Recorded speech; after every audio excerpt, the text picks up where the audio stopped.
உங்களுக்கு அடிக்கடி கண் துடிக்குதா அப்படின்னா இந்த பதிவு உங்களுக்காக தான். ஏன் கண் துடிக்குது அப்படிங்கிறத ஒரு 7 விதமான அதிசயமான காரணங்கள்லாம் இருக்கு. அது என்னங்கிறத பத்தி தான் இந்த வீடியோல பார்க்க போறோம். வணக்கம் நேர்களே. இப்ப நீங்க பாத்தீங்கன்னா திடீர்னு உங்களுடைய கண்ணு துடிக்கிறத நீங்க உணர்ந்திருக்கீங்களா? அதாவது ஒண்ணு மேல் இமை துடிக்கும், இல்லைன்னா கீழ் இமை துடிக்கும். இது பாத்தீங்கன்னா நிறைய பேர் நாமளே கூட நினைச்சிருப்போம். ஏதோ ஒரு நல்லது நடக்க போகுது, இல்லைன்னா ஏதாவது ஒரு அசம்பாவிதம் நடக்கும் அப்படின்னு கூட நம்ம நினைச்சிருப்போம்.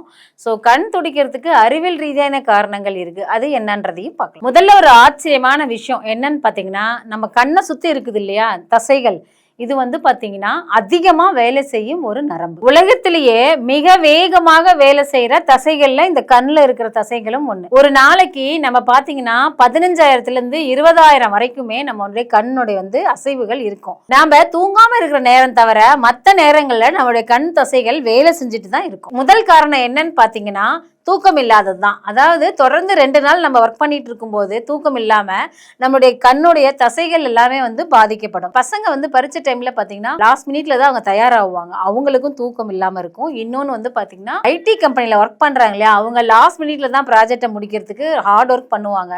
ஸோ அப்பயும் அவங்களுக்கு தூக்கம் கெடும். இந்த மாதிரி டைம்லயும் அவங்களுக்கு கண்கள் துடிக்கிறதுக்கான வாய்ப்புகள் அதிகமா இருக்கும். மருத்துவ உலகில் இதை மயோக்கியமான்னு சொல்லி பேர் வச்சிருக்காங்க. பேர் கஷ்டமா இருந்தாலும் இது ஒன்றும் ஆபத்தானதெல்லாம் கிடையாது. 2வது காரணம் என்னன்னு பாத்தீங்கன்னா அதிகமா நம்ம ஸ்கிரீனை பாக்குறது தான். உதாரணத்துக்கு பாத்தீங்கன்னா இப்ப நாம செல்போனு, டேபு, அப்புறம் சிஸ்டமு, டிவி, இது எல்லாமே நம்மளுடைய ஸ்கிரீன் நம்மளுடைய கண்ணை ரொம்பவே பாதிக்கும். நம்மளுடைய கண்கள் தொடர்ந்து வேலை செஞ்சுட்டே தாங்க இருக்கும். அதனாலதான் அதுக்கு ஓய்வு வேணும்னு சொல்றோம். 3வது காரணம் பாத்தீங்கன்னா கஃபைன். ஏற்கனவே பேசின வீடியோல சொல்லியிருப்பேன்.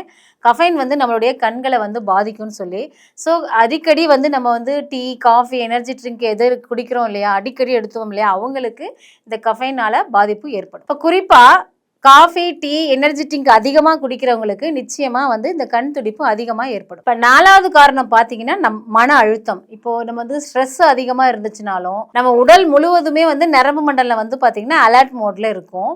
இந்த மாதிரியான நேரங்கள்ல நமக்கு கண் தசைகள் உள்பட பல சிறிய தசைகளுக்கும் இழப்பு ஏற்படும். அதனாலதான் இன்டர்வியூ, எக்ஸாம் டைம், அதே மாதிரி பினான்சியல் ஸ்ட்ரெஸ் எல்லாம் வரும்போது நமக்கு கண் துடிப்பு ஏற்படும். இப்ப ஆச்சரியமான விஞ்ஞான தகவல் என்னன்னு பாத்தீங்கன்னா மன அழுத்தம். இந்த மன அழுத்தம் அதிகமா இருக்கும்போது அட்ரலின் அதிகமாகும். அட்ரலின் அதிகமாயிடுச்சு அப்படின்னா நமக்கு ஹார்ட் பீட் அதிகமாகும். ஹார்ட் பீட் அதிகமாயிட்டு அப்படின்னா நம்மளுடைய தசைகள் எல்லாமே சுருங்கிரும். அதனால நம்மளுடைய நரம்பு மண்டலம் பாதிக்கப்படும். நரம்புகள் அதிக சென்சிட்டிவோட இருக்கும். இதனாலையுமே நம்மளுடைய கண் துடிக்கிறதுக்கான வாய்ப்புகள் இருக்கலாம்னு சொல்லியிருக்காங்க. 5வது காரணம் பாத்தீங்கன்னா மெக்னீசியம். மெக்னீசியம் குறைஞ்சாலுமே நமக்கு நரம்பு சம்பந்தமான பிரச்சனைகளும் கண் துடிக்கிற பிரச்சனைகளும் ஏற்படும் அப்படிங்கறத சொல்லியிருக்காங்க. மெக்னீசியம் குறைபாடு இருந்தா கண் துடிப்பு, தசை இழப்பு, இது எல்லாமே இருக்கு. சுவாரஸ்யமான விஷயம் என்னன்னு பாத்தீங்கன்னா நம்ம முன்னோர்கள் பாத்தீங்கன்னா சாப்பிட்ட பல வகைகள், நிறைய கீரை வகைகள், கீரை, பருப்பு, எள்ளு, அடுத்தது பார்த்தீங்கன்னா சிறுதானிய உணவு, இது எல்லாமே எடுத்துக்கிட்டு இருந்தாங்க.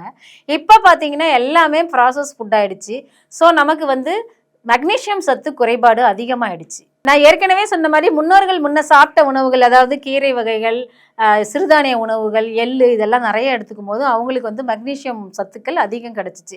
இப்போ சாப்பிட்ற ப்ராசஸ் ஃபுட்டில் தாதுக்கள் அதிகமாக இருக்கு. ப்ராசஸ் ஃபுட்டில் பார்த்தீங்கன்னா மெக்னீசியம் அதிகமாக கிடைக்காது. இப்போ 6வது காரணம் என்னன்னு பார்த்தீங்கன்னா கண் வறட்சி. குறிப்பாக கான்டாக்ட் லென்ஸ் வச்சிருப்பாங்க, அதே மாதிரி கம்ப்யூட்டர் முன்னாடி வேலை செய்வாங்க, இன்னொன்று ஏசி முன்னாடி வேலை செய்வாங்க.